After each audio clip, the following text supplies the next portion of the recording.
Hi there. Welcome to Sundays with Segall. I've got constitutional law professor Eric Segall, friend of mine, friend of yours, friend of the show, joining me. We caught up on Friday afternoon, and I'm getting it up finally here on Sunday morning for you to listen to. Great conversation as always with Eric, who I haven't talked to in a few weeks. Obviously, we're talking about the Supreme Court term that ended this past Friday, which was several wins for him and the MAGA movement, and arguably a nightmare for the most of the rest of us, and also the MAGA movement in the long term, I'd argue.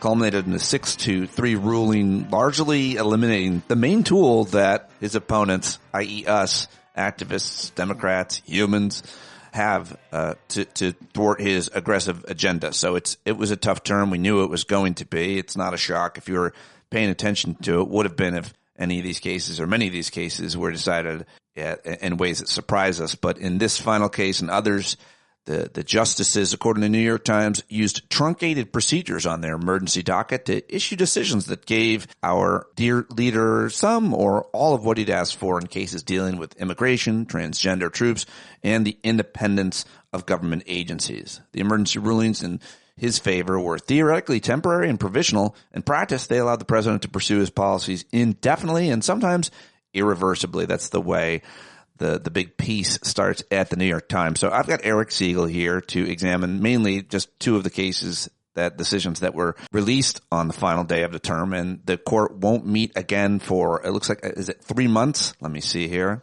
Yes, the justices are not set to return to the Supreme Court bench for more than 3 months, and their work is not done, by the way. 3 major requests for emergency relief from the King's administration about efforts to lay off thousands of federal workers, plans to deport 8 immigrants to South Sudan. They remain pending as of Friday night, so we'll see what happens with that. But let's catch up with Eric Segall. It's Sundays with Segall. We haven't done this in a while. I was really happy to talk to him. We were live online on YouTube and a bunch of other platforms, and so I'm doing that with most guests these days. You can watch it there, youtube.com/standup with Pete. Of course, support Eric. Follow him on Blue Sky, where he's got a really good following. He's also on TikTok. He has a TikTok account where he explains all kinds of legal things, and of course, get his books, read them at Dorf on Law, listen to his podcast episodes from Supreme Myths, which is also the name of his first book, and say hi to Eric for us as we jump into yet another tough conversation. And what made it even tougher was his not great quality audio, which I made fun of him for, but we'll get that fixed. I think it's just fine for today. All right, let's do it right now with the legal eagle, Eric Segall. Sundays with Segall, the legal eagle. Eric Segall's got the law locked in. He's talking about the Chevron doctrine. He's got some rodents in the house. Watch out, they look bigger than a mouse. He's all about the history, fake originalism and supreme hypocrisy. Pete Dominick will interrupt. Eric, he don't give a what. It's great to see you. I haven't seen you in a while. I'm happy you're here. It's time to talk doom and gloom. It's June. The Supreme Court has made a bunch of decisions today. 4 decisions came down, but we're only talking about 2? 5 decisions came down. We're going to talk about 2, but I want to mention the 6 that did not come down really quickly. They set for next year, they reset the argument for next year in a voting rights case out of Louisiana. That you and I are going to be here a year from today talking about that case, because the court is going to basically say that no longer can race be used in any form in redistricting, which is really going to hurt black people and help white people. But that's a year from today. They didn't do that today. They did enough today. I think they decided enough was enough. And just to be clear, this is it. Today was the last day. We're not going to hear anything else from the Supreme Court until they're back from their vacation? They are done. And I want to do my usual rant, Pete. They announced the decisions this morning. The liberals dissented, and Justice Sotomayor and Jackson were all talking passionately. And we should have been able to see it, and we should have been able to hear it. And it's insulting to democracy, to transparency, and to the rule of law that our highest court issues these landmark decisions. There are 225 or 50 people in the courtroom who get to see it and hear it, and the rest of us don't. They do now. We can hear their oral arguments, but we can't hear when they announce their decisions, and that's an affront to everything that's good and decent. The headline at New York Times: Supreme Court limits use of nationwide injunctions. Ruling allows Trump order ending birthright citizenship to take partial effect. and there's more as well, right?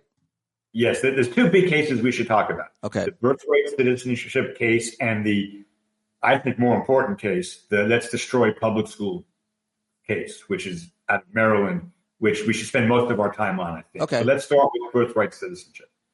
One thing your audience needs to know is the court did not decide on whether or not Trump's executive order was constitutional or not. It has been the case since 1868 in America that if you're born here, you're a citizen here. Doesn't matter who your parents are, doesn't matter how you got here. If you're born here, you're a citizen. There were only a couple exceptions, one for children of diplomats and one for some Native American tribes because we gave them some sovereignty on their own. But everybody else, no matter how you got here, if you're born here, you're a citizen. And the Trump executive order says that's not true. It is patently unconstitutional. I think there's almost unanimity on that among legal scholars. But that's not what the court did today. What the court did today was, can a district court judge, a lower court federal judge, issue a ruling that says what the president or Congress has done violates the Constitution, and they must stop it right now as to everybody. It's called a universal injunction. We enjoin the federal government from enforcing this order against anybody. The court said, no, you're not allowed to do that anymore, which means if a judge in Georgia, if a federal judge in the South issues an order saying birthright citizenship is unconstitutional, Trump's order is unconstitutional, but a Montana judge says it's constitutional, then we're going to have different rules in different parts of the country. And for national legal issues, that's very problematic. Now, it is a nonpartisan decision in one sense. During the Biden administration, crazy judges in Texas, as you and I discussed many times, enjoined Biden policies nationally based on one case. And Democrats were mad about it. But you know what Democrats were mad about? They were mad that the ruling was wrong. They weren't mad that a judge could stop the national government from doing something unconstitutional. Right. And that's different, Pete. And then Mike Dorf, who you know, and is the place where I blog, Dorf on Law, wrote something really important today.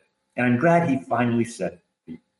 What he said was, true, this applies to Democrat presidents and Republican presidents. In that sense, it's not partisan. But these are different times. And Trump is he's not George Bush. He's not Ronald Reagan. It's a different time period. This Supreme Court refuses to acknowledge that. It did it in the Trump immunity case. It's doing it in this case. And it is a dagger in democracy. It just is. So taking this power away from lower court judges, the power to say, stop, you can't do this to anybody, is a very serious thing. And then one more thing I want to rant about. Justice Amy Coney Barrett wrote the majority opinion. I've been screaming at the top of my lungs at my fellow liberals. Do not trust her. She's as conservative as they come, and they yell back at me. What she wrote today was, we're not even going to decide if this is good or bad policy, which should be the question. The question should be, should we allow lower court judges to do this, good or bad? And there were reasons on both sides. She didn't say that. She said, all we're going to look to see is, did this happen in 1788? And since it didn't, she said, no, we're not going to do it. And do you know how much stronger the presidency is today than 1788? What a different country we're in, how much more diverse we are, larger, the potential for mischief and illegality so much greater. And to say, it wasn't done 200 years ago, so we're not going to do it today, is originalism on steroids. It is the wrong way to approach cases, and it is terrible. There were a lot of things that were different. Like, I don't think women or black people could vote in 1788. So among many other things. There was slavery! So, okay. How does that play out? We'll get to the public education situation because that is more consequential, arguably. I don't know why you're necessarily saying that, because how does this decision on nationwide injunctions affect? Like, give me an example of how we're going to see this play out. So my understanding is it's effective starting July 27th. If it's not July 27th, it's within a day or two of that. Once that comes, if you are born here to people who are not legally here, I believe the Trump administration is going to say you're not a citizen. Now, that's inconsistent with the 14th Amendment. It just is. It's inconsistent with case law, with everything. In the past, the parents would challenge that and say, no, my kid is a citizen, whatever. And the court would issue an order saying this kid's a citizen. And everybody like him as a citizen because this is a patently unconstitutional order that can't be enforced. Now, and the only way around that, Pete, is to file an expensive class action. We have these things called class actions where you sue on behalf of a whole bunch of people. They're really hard to do. They're really expensive. And you need lawyers who want to make a profit to do it. Very difficult. So now almost every person who is legally a citizen, but the Trump administration determines not to be a citizen, will have to file their own lawsuit unless they're in a district where a court has already ruled. And that's not very many. And so to enforce the idea that this executive order is patently unconstitutional, which it is going to be much more difficult. The reason I'm saying it's not as impactful as the other case is because the other case is going to wreck thousands of public schools around the country tomorrow or this fall. It's going to wreck public schools? We'll get to it. Yeah. So on the birthright citizenship, at least they didn't reach the merits of the case. All they said was federal judges can't stop the government from enforcing this unless it's for a particular plaintiff in a particular case. Listen, Sotomayor, the liberals dissented angrily, madly, passionately, and correctly because we've been issuing universal injunctions now for half a century. The fact that we didn't do it in 1788 is absurdly stupid reason. The Biden administration, the student loan program was enjoined because of one case. The Affordable Care Act stuff during Obama administration was enjoined because of one case. And this is, and by the way, one does wonder when a Democrat president comes back, will the Supreme Court adhere to this? And there's every reason to think they may. Was a kind of a win. I think you called it a sop to liberals today on healthcare. There was a. I said that only because the person on the street. In another 6-3 decision, the Supreme Court preserved the provision of the Affordable Care Act that requires insurance companies to cover preventative health services at no cost to patients. That sounds like a good thing to me. Health policy experts. It is a good thing. But it's not a case for the person on the street. Pete, the Affordable Care Act gives 18 people the authority to decide what preventative measures must be taken in health insurance policy. And some people who hate the Affordable Care Act argued that they were not appointed in accordance with constitutional procedures, which has been a big issue in the Roberts Court. The Consumer Product Safety Commission has been decimated and all that stuff. But Justice Roberts has a thing for the Affordable Care Act. He liked it. And Kavanaugh went along, so they upheld this. It's an important case, just not compared to the other two. Do you want to move on to it? I think the high school case is so important, Pete. I really do. And by the way, I think it yielded the most angry dissents by the liberals, even more than the birthright citizenship case. So go ahead.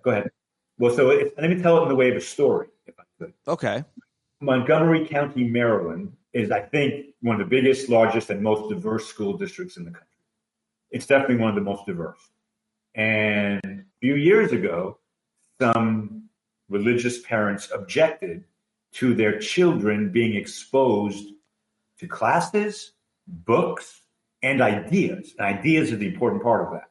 Classes, books, and ideas suggesting that LGBTQ folk be treated with respect and equality under the law. So, a fifth grader might read a book, I Have Two Dads. Or an eighth grader might read a book, I Went to my two moms' wedding, or whatever. And religious parents objected to that. When they first objected to it, the school district said, okay, we'll try to, if you want to pull your kid out of that class, if you want to give them an exemption not to take that test or whatever, we'll try to accommodate that. But as you can expect, that led to total chaos because there were many requests and it's a huge school district. And it wasn't, it would be easy to say, I don't want my kid attending a 4:00 class every Thursday or not go to ROTC or ROTC. That's easy. That's not the complaint. The complaint is, I don't want my kid exposed to this idea at all.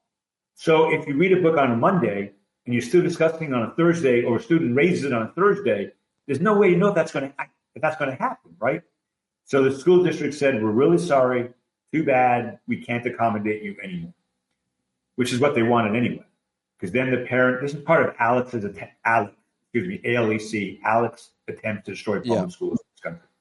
So now they brought a lawsuit and they said it violated the First Amendment. First Amendment, you said, well, it violated the idea that Congress shall make no law prohibiting the free exercise of religion. They said that my kid being exposed to this idea substantially burdens our religious exercise, which, by the way, is really stupid because no one said they couldn't pray. No one said they couldn't wear a yarmulke. There was no religious exercise involved in this at all, just conscience. And the word in the First Amendment is exercise, not conscience. And that's, to me, a big difference. But for religious people, it's not. So they sued. And the lower courts were like, this would cause so much chaos. You're out of your mind. You lose. And the Supreme Court reverses. And now parents have the right to object to anything that violates their religious conscience. And their kids have to be yanked out of classrooms, libraries, discussions, books removed. And so I want to give you the best example of how this could, of the chaos that could happen here, Pete. I've talked on your show before that when I was at the Department of Justice, I had a big church-state case involving government funding to parochial schools. And the challenge was, don't use my taxpayer dollars for parochial schools. I was on the government side of that. Amazingly, the plaintiff was not the ACLU or some liberal group. The plaintiff was Seventh-day Adventists because that religion believes strongly in separation of church and state. It's part of their religious faith. So this is the irony of all this. In the country now, if you're a Seventh-day Adventist and you don't want your kid exposed to this very case because you think this case violates your religious tenets, and you're a 12th grader having a course on constitutional law, you can say, I don't want my kid being exposed to the ideas in this Supreme Court case. You really could do that. Now imagine all the religious objections that conservatives are going to make to all of the LGBTQ books, lessons out there. So, I'm trying to think about the news and these decisions in terms of how bad are they? Who do they impact and how do they impact them? And what I'm hearing here is at least the arguments that were made about here in this Montgomery County school, where they're apparently like the most religiously diverse county in the nation, which is interesting. But and the arguments that were made, they seem to be around LGBT characters and lessons, anything that has to do with sexual orientation. And what I'm saying is to myself to make it be a little less bad is, all right, well, that's terrible. But so our kids in school won't maybe be learning about, or this will be punitive to all of us, in my opinion, but especially to LGBT kids and their safety and their vulnerability and so on. But does this extend to anything else? Yes, that's what I'm trying to tell you. What about, let me give you an example. Faith, let me give an example. One example, because a lot of it is about sexual orientation and religion there. But what about race and and history lessons around, say, slavery or something? That's what I was going to say to you. If your religion teaches that whites and blacks shouldn't live, work, and be in school together, and they're trying to teach you Brown versus Board of Education, you're allowed to opt out. But who's saying that? But with all due respect, like what religious they don't really say that their religion. Nobody comes to a school board meeting. They used to. But no one's making that argument per se at a school board meeting, or like who's bold enough to say they'll say you're teaching history that's making. I mean, I've seen this is at my school board. They're making white kids feel bad about themselves and teaching kids to hate America. We all know that this administration wants, quote, patriotic history being taught and so on. So it seems like it'll be more likely that they just don't teach certain things rather than give parents and families. Pete, that's not the object of this. Okay. So you have to remember this is a well-organized, well-funded campaign on the right to destroy public schools. There was another huge case this term that would have dropped another shoe on public schools, but the court divided 4-4 because Barrett recused. It was a two-pronged attack. We don't have to go into that right now, but there was another case this term that was also going to be really hard. Pete, if you bring a case, if your kid is not excused or your kid doesn't get the exemption or the school is negligent in not giving your kid the exemption and you sue, you can get attorney's fees, you can get money. Now, will that happen? I don't know. What I do know is this is a well-funded effort to make public schools worse so that the people who are bringing this can say, see how bad public schools are? Yeah. We need to go to a purely That really is what's going on here. Yep. And if we started talking about the other case, I would say two sentences about it, which was basically the attempt to make prayer and religious proselytization in public schools, charter schools, okay. That was the other case that basically turned public schools into religious schools. That case was dismissed because it was 4-4. You would see the two-pronged attack.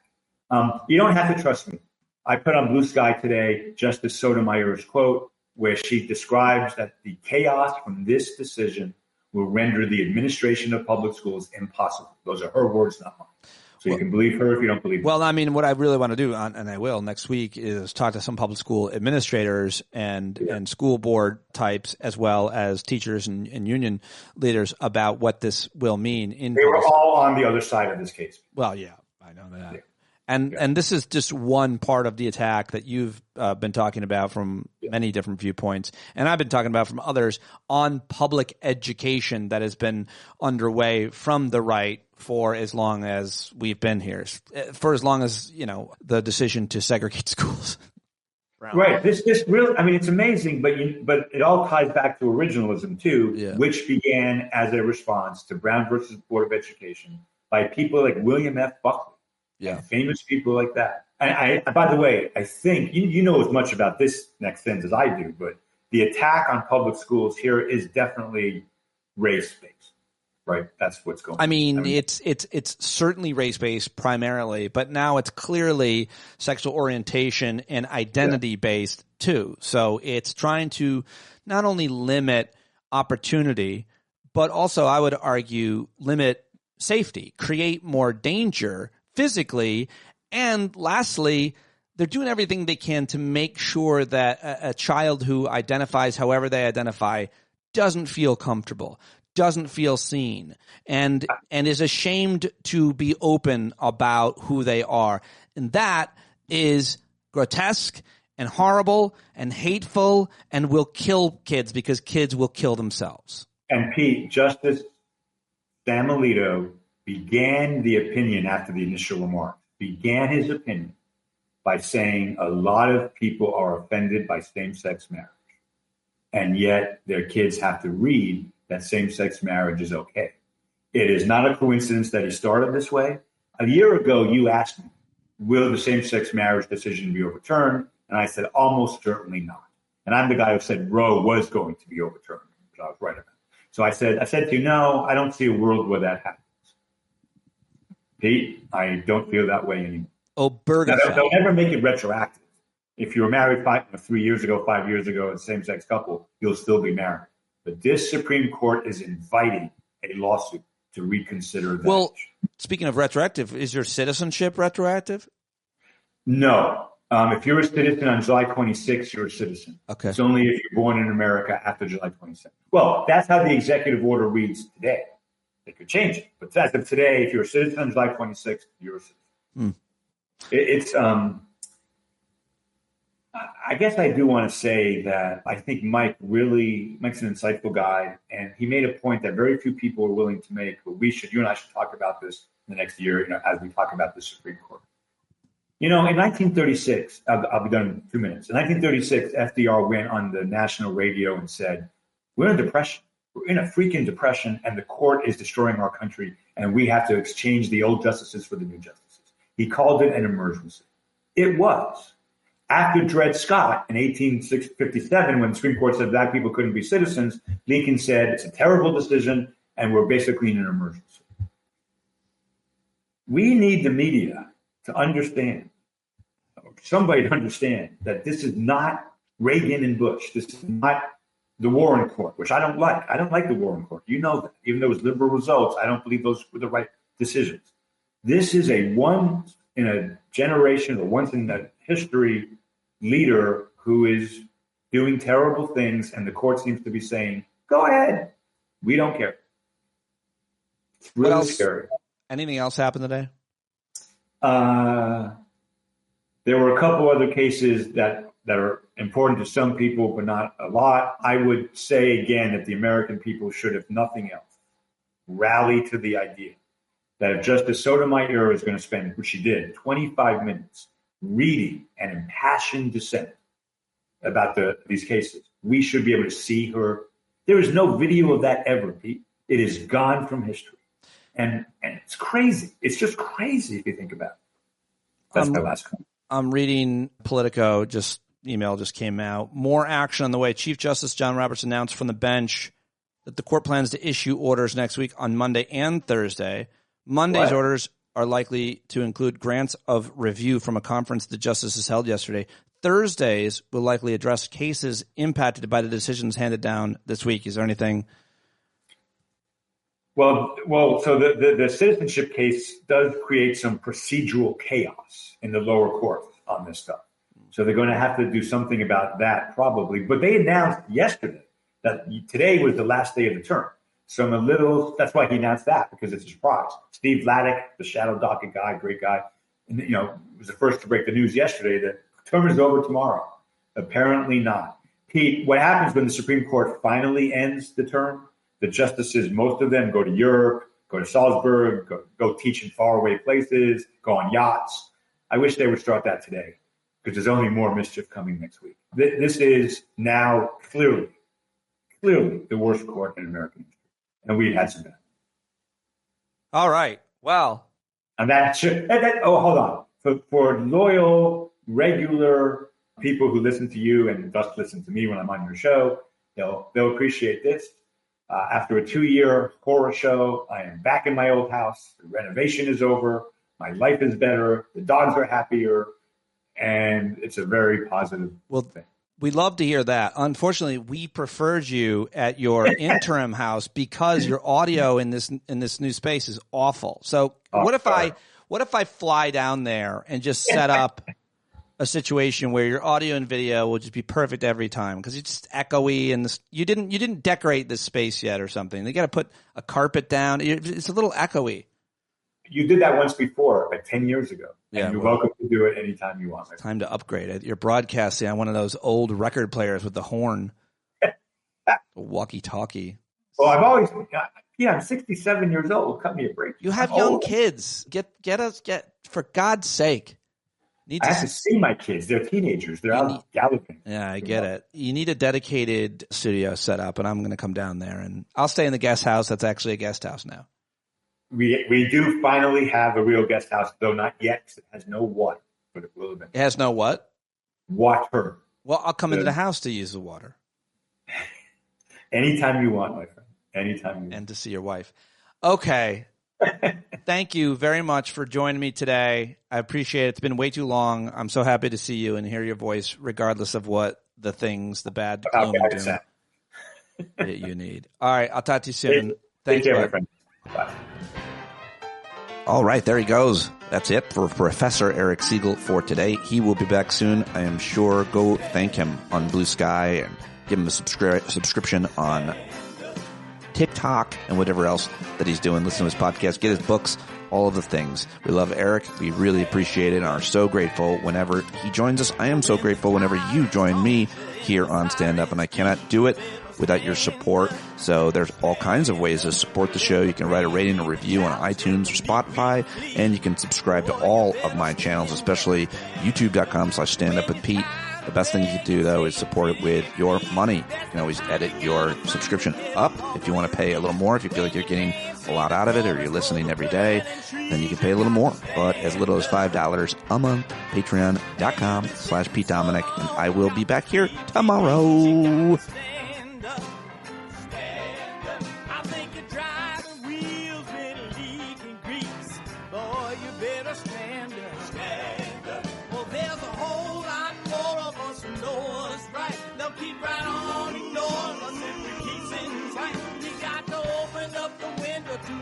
Some light, you gotta stand up. That's right. You got to rise up. You got to stand up. You gotta stare the